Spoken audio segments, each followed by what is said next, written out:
One position that you have to become a good, consistent ball striker is this half follow-through position, where you see your arms extended and your hips continuously rotating through the ball.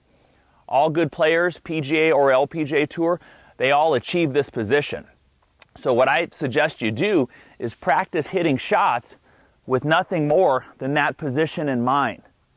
Okay, it'll cure so many problems, even for you good players out there that get their hips started too quick and the club gets caught behind them, causing them to use their hands and arms to square the golf club up. It'll help with that. For you beginners out there that are maybe trying to scoop or lift the ball up, and you'll see your arms bending and breaking, your pivot stalling. This drill will do wonders for that. Even for your average mid-handicappers out there who just maybe require a little too much hand action to square the ball up, or maybe have this congested feeling of being jammed or stuck going through the hit. This one drill will cure all those problems, and you'll see some of your best players in the world, some of your best teachers in the world will consistently keep prescribing this drill, and the reason is because it works. So it just goes like this.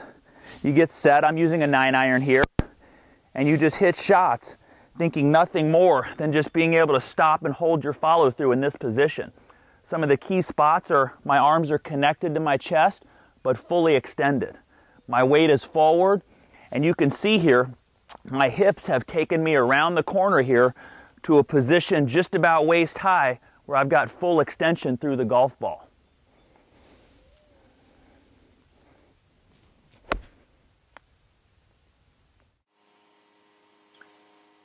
So let's take a look at a couple amateur examples here of some of those problems that we were talking about earlier on. It all begins, especially here with this lady that I'm showing you. This is when she first started taking lessons with me, but of getting the right concept in your head, of striking down on the ball, transferring your weight forward, and extending your arms to get the ball up in the air. So as she was getting started here, I don't think she had the right concept in her head. You can see as she starts down, her weight actually goes more towards her right foot.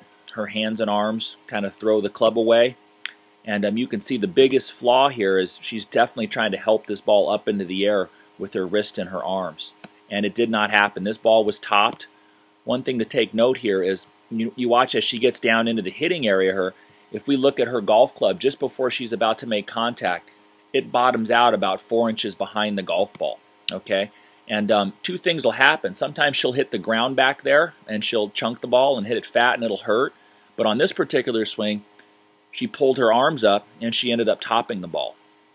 But it just goes to show you that those two misses, a fat shot and a top ball, are almost one and the same. They just have a different reaction, but really it's the same problem there.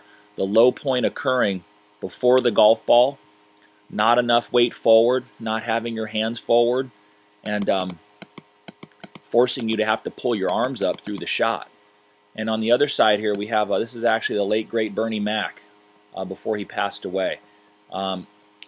This was actually my second golf lesson with him, and back in the beginning there he struggled with that same flaw of getting jammed and stuck through the golf ball. He always complained of having this sensation of just not being able to swing freely through the hit. You can kind of see that same look of weight not transferring, arms bent, wrist pronated through the ball, and this look of trying to help it up into the air. Now for the example we want, we have Mac O'Grady, one of my first golf instructors and teacher to over 100 different PGA Tour players, and arguably the best ball striker that's ever lived, doing this same hit and hold drill.